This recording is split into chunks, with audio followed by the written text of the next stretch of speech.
ভারতীয় জনতা পার্টি আজ অবধি প্রত্যেকটা জিনিসই যে জিনিসগুলো তারা বা তাদের আনঅফিসিয়াল শাখা সংগঠনগুলো দিয়ে করিয়েছে সেই প্রত্যেকটারই ভারতীয় জনতা পার্টির প্যাকেজিং খুব সুন্দর লোককে দেখানোর জন্য।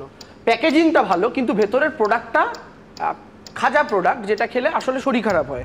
সেটা নোটবন্দি থেকে শুরু করে জিএসটি থেকে শুরু করে অনেক উদাহরণ আমরা দেখেছি। যেমন নোটবন্দি ছিল, কালো টাকা যাবে, সন্ত্রাসবাদীর কোমর ভাঙবে, কোমরটা মধ্যবিত্তের ভেঙে গেল, কালো টাকারও ভাঙেনি, সন্ত্রাসবাদীদেরও ভাঙেনি। সেম অ্যাজ জিএসটি, সব কিছু নিয়ে আলাদা করে আলোচনা করে লাভ নেই। কিন্তু আমার বক্তব্য হচ্ছে বারবার একটা দেশের সাধারণ জনগণ কেন পরীক্ষায় বসবে? আমাদের বক্তব্য হচ্ছে প্রথম বেসিক প্রশ্ন যেটা, আমার যে ডকুমেন্টগুলো, সেই ডকুমেন্টগুলো আমাকে আমার রাষ্ট্র দিয়েছে, সেই ডকুমেন্টগুলো আমি যেচে বানাইনি।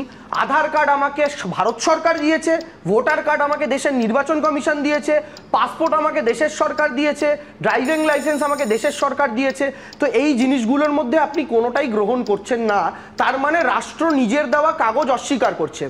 আজকে যে আমাকে বলুন, কিন্তু পরীক্ষায় বসতে হবে, তার কারণ হচ্ছে যে প্রত্যেকটা নির্বাচনের আগে সমীক্ষা জরুরি, এবং সমীক্ষা তুমি দেখো না, কালীগঞ্জে উপনির্বাচনের আগে একটা কেন্দ্র থেকে ৬,০০০ নাম বাদ গেল, তার মানে তো স্বাভাবিক প্রক্রিয়ায় পরীক্ষায় বসতে হবে।